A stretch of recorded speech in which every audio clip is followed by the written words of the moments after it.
Bonjour. Alors pour cette seconde vidéo de musculation, nous allons observer deux filles qui font des squats. Nous avons une première fille qui va être l'athlète et qui va donc réaliser des squats, et la seconde qui va observer et gérer le temps pour notre athlète.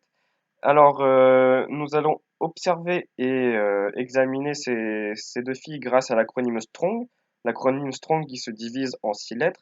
La première va être la sensation corporelle, ensuite le T, le trajet moteur, le R, la respiration, le O, l'organisation postulaire, le N, la notion de concentration, et le G, la gestion de la charge. Alors pour commencer, on va analyser la posture de notre athlète. Alors c'est- celle-ci dispose de ses pieds qui ne vont pas être alignés avec ses épaules, donc les squats ne vont pas être bien réalisés, ne vont pas être réalisés correctement. Les bras sont tendus et ça c'est bien, mais cependant ils ne sont pas en face d'elle. Ses bras ne vont pas suivre avec le reste de son corps, ils vont descendre et vont former un angle avec ses épaules qui va être en dessous de 90 degrés. Et il aurait fallu que ses bras soient tendus devant elle, ou alors qu'elle fasse un mouvement, mais là elle garde ses bras au départ, en bas. Bon. Ensuite, elle ne reste pas droite lors des squats, pardon, elle se penche un petit peu en avant.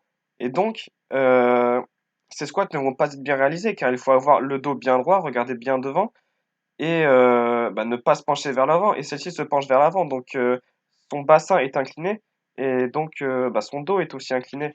Donc il est possible qu'elle se fasse mal au dos en plus. Donc il faudrait qu'elle soit un petit peu plus droite. Alors cependant, il n'y a pas que du négatif, hein. Elle regarde bien devant elle. Elle a le regard loin vers l'horizon. Elle ne regarde pas ses pieds, ça c'est bien. Ensuite, elle met plutôt bien ses fesses en arrière. Elle tire au maximum ses fesses vers l'arrière. Ensuite, elle descend bien. Elle ne rechigne pas sur les efforts.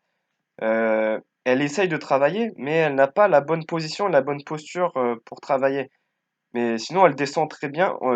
Ses genoux vont même à 90 degrés, mais comme sa posture et ses pieds ne sont pas bien alignés, on ne peut pas vraiment dire que c'est à 90 degrés. Juste, elle descend au maximum et descend bien. Euh, Par contre, elle est trop rapide, c'est lors de la phase excentrique et concentrique. Elle ne prend pas son temps. Elle fait le plus de squats pardon, qu'elle peut en 1 minute, je suppose, ou 45 secondes. Mais elle ne prend pas le temps de réaliser une bonne squat, ouais, c'est ça. Ensuite, comme je l'ai dit, le dos n'est pas droit et se courbe un petit peu, et ça, c'est à cause de son inclinaison. Et donc, c'est possible qu'elle se fasse très mal au dos. Ensuite, au niveau de la respiration, on n'entend pas de respiration et celle-ci est dos à nous. Donc, c'est très compliqué de voir une respiration, mais comme elle est très rapide lors des squats, je suppose elle ne pratique pas de respiration ordonnée et en fonction de ses squats, pardon. Ensuite, quant au pareur, celui-ci ne semble pas vraiment concentré, il regarde le temps et juste donne des indications en fonction du temps et ne regarde pas la posture, ne regarde pas l'athlète en face de lui. Donc, s'il lui fallait une horloge, qu'elle regarde une horloge, mais en soi, le pareur est surtout là pour conseiller et puis aider son partenaire surtout. Mais par contre, l'athlète est très concentré sur ce qu'elle fait et c'est vraiment bien. Alors, comme situation que je leur proposerais, moi, c'est de prendre un bâton, le mettre sur leurs épaules, et puis le bloquer pour que son dos reste bien droit. Son dos reste bien droit, et enfin effectuer une squat avec un pareur qui se trouverait ici derrière lui, qui se trouverait derrière lui et non devant lui.